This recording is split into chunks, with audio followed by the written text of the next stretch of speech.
As ever, Harry's relationship with his family continues to be incredibly difficult and incredibly tense.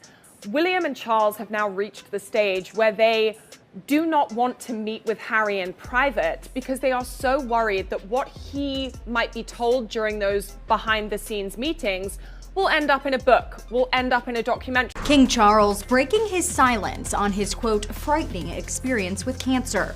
The monarch diagnosed with an unspecified form of the disease in February of last year, now making his first ever comments about his battle as he and Queen Camilla host a reception for the cancer community at Buckingham Palace. The King's been in hospital recently because he had a procedure for benign prostate enlargement, otherwise known as benign prostatic hyperplasia or BPH. On further investigation, they found that there is a cancer which he's currently undergoing treatment for, but it's not prostate cancer, which is the most common cancer in men. William has been stung by this criticism from his brother and sister-in-law and felt on this one, he was going to answer. Well, absolutely. You can understand his frustration that all of this shade is being thrown at him through this Oprah interview, and to remain silent. So I guess what Tom Sykes is saying is there's been a cost to the transparency, the early transparency that King Charles had about his cancer battle. He explains how that eventuated. January 2026. Cold London drizzle. Reporters pretending they don't care but refreshing Twitter every 30 seconds anyway.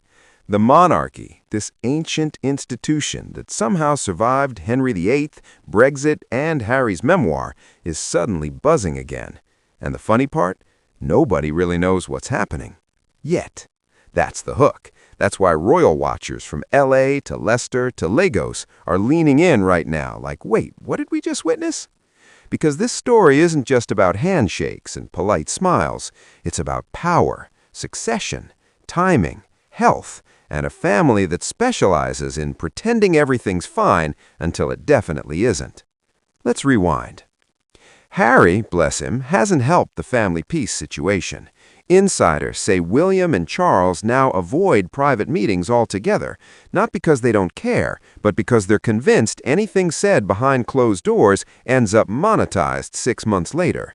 Netflix deal, book deal, documentary deal, limited series deal, and at some point you have to feel for the poor palace communications team, who's probably running on caffeine and existential dread at this stage. But that isn't even the real drama here. The real drama unfolds on January 9th, 2026, Charing Cross Hospital, West London. No announcement, no press notice, no here's where to point your cameras. William and Catherine just walk in. And here's the thing. Anyone who follows the royals could tell that something about this visit felt different. It wasn't ceremonial. It wasn't charming photo op energy. It was future monarch energy. And yes, those are different things. Royal watchers noticed it immediately. The posture, the tone, the pace of conversation, and the way staff reacted, like they weren't talking to the Prince and Princess of Wales, but the King and Queen of England. If you think that's me being dramatic, ask the hospital volunteer who later told colleagues they were operating like monarchs, not practicing for it. That's a direct quote leaking out of NHS break rooms, not a palace press memo. And if you're enjoying this so far, hit the like button, because trust me, we're only warming up. Leave a comment too. Were you team Charles is fine, or team something's happening behind those palace walls? Now, about that hospital visit. William spoke with this calm authority that didn't ask for respect, it assumed it. He talked about Catherine's cancer journey with this mix of vulnerability and confidence that didn't feel PR'd. He referenced his air ambulance days, connected with healthcare workers in that earnest, I've been in the trenches too sort of way. It wasn't cosplay king behavior, it was the real thing. And Catherine did what she always does. She listened, but there was weight behind it now. Not smile for the camera's weight. Real world, real illness, real empathy weight. 12 months ago, she was going through chemotherapy. Now she's bonding with volunteers helping chemo patients pass the brutal hours hooked up to treatment machines. When she talks about cancer, she isn't theorizing, she's remembering. That authenticity lands differently. It hits, it sticks. And for all the tabloids obsessing over handbags and hair extensions, the more interesting question is who signed off on this unannounced visit, because palace insiders are whispering that Charles himself did. And not just the visit, something bigger. Word circulating in palace corridors says King Charles gave William and Catherine powers that haven't been given to an heir and consort in over a century. Powers that essentially let them operate as co-monarchs in the public and commercial sphere. No exaggeration.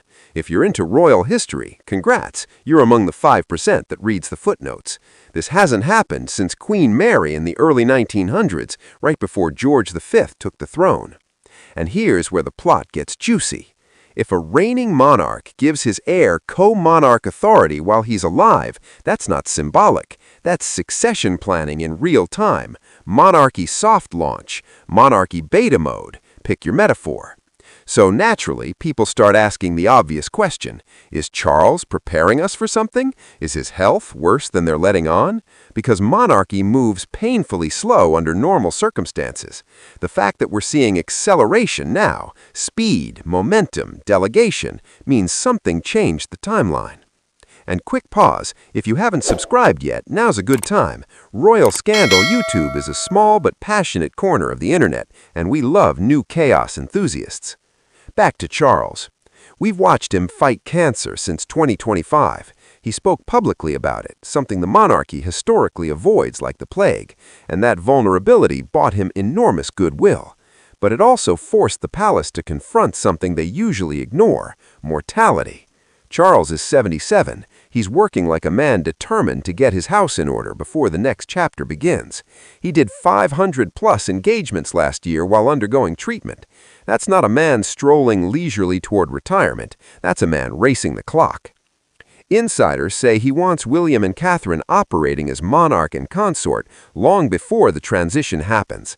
Why? Because the British monarchy only survives if transitions feel smooth, inevitable, and boring. The one thing the institution cannot afford is chaos. Just ask the House of Windsor during The Crown Season 6. My condolences to their PR. Which brings us to the royal warrant situation. And please don't roll your eyes. I know royal warrant sounds like medieval paperwork or something you use to arrest peasants in a Shakespeare play. But this is serious power. Royal warrants let monarchs endorse brands and businesses, not with Instagram influencer nonsense. This is real economic influence. If Catherine grants a royal warrant to a fashion house, that brand doesn't just sell out online, it gets culturally canonized. Same with food, manufacturing, textiles, even tech. Companies wait decades hoping for that nod. Traditionally, only the reigning monarch and their spouse do this. Charles and Camilla hold that power right now. Heirs do not. That's not just tradition, that's century-old protocol. But now, spring 2026, William and Catherine become official grantors of royal warrants. That's code for we're transitioning power on the commercial front now, not later. And this is where history geeks get goosebumps. Last time a Princess of Wales had that power was 1910. That princess became Queen Mary shortly thereafter. Pattern recognition is fun, isn't it? Here's where I ask you, drop a comment. Are we watching the monarchy modernize, or are we watching a pre-abdication rehearsal? Because depending who you ask, it's either brilliant strategy or a quiet countdown. Meanwhile, public opinion is doing something fascinating. Polls show William and Catherine are the most popular royals by a mile. Younger generations tolerate them because they're visible without being cringe. Older generations like them because they're dignified without being aloof. And international audiences, especially in the US, love that Catherine survived cancer and returned stronger. Americans love a comeback arc. It's practically a constitutional requirement. The palace sees this. They're not stupid. They're leaning into it. 2025 was the year the monarchy nearly fractured. Charles battling cancer, Catherine battling cancer, succession questions swirling, and the Harry-Meghan press wars popping off every 3 months like a Netflix sequel nobody asked for. The institution needed stabilization, and the best stabilizer? Future monarchs who look competent and relatable. So the palace accelerated preparation, more responsibilities, more appearances, more authority, less waiting for Charles to slow down. Because if the monarchy wants to survive for the next century, not just exist, survive, it needs to feel like it belongs to William and Catherine, not just Charles. Now, let's talk about the third player nobody's giving enough attention to, Prince George. He's 12, turning 13 this summer, and already being folded into public duties faster than William ever was at that age. VE Day tea party, school visits, upcoming World Cup trip to the US. His training isn't quiet anymore. It's visible, modern, intentional. 3 generations of succession being shaped in public view. Charles to William to George. That's monarchy longevity strategy. Not sexy, but effective. And if you're still here watching this descent into royal chess, hi, I love you. Hit subscribe. We do this kind of historical gossip every week. Now, the last layer. Catherine's cancer changed everything, not just emotionally, but structurally. She came back different, not weaker, sharper, more purpose-driven. She doesn't do filler engagements anymore. No more royal shows up to cut ribbon at carpet warehouse for reasons unclear. Everything now has weight. Healthcare, children, early development, family balance, and that makes her more compelling as future queen than she ever was before the diagnosis. Royal authors are already saying she'll be a queen who listens, a queen who engages, a queen who doesn't pretend she never suffered.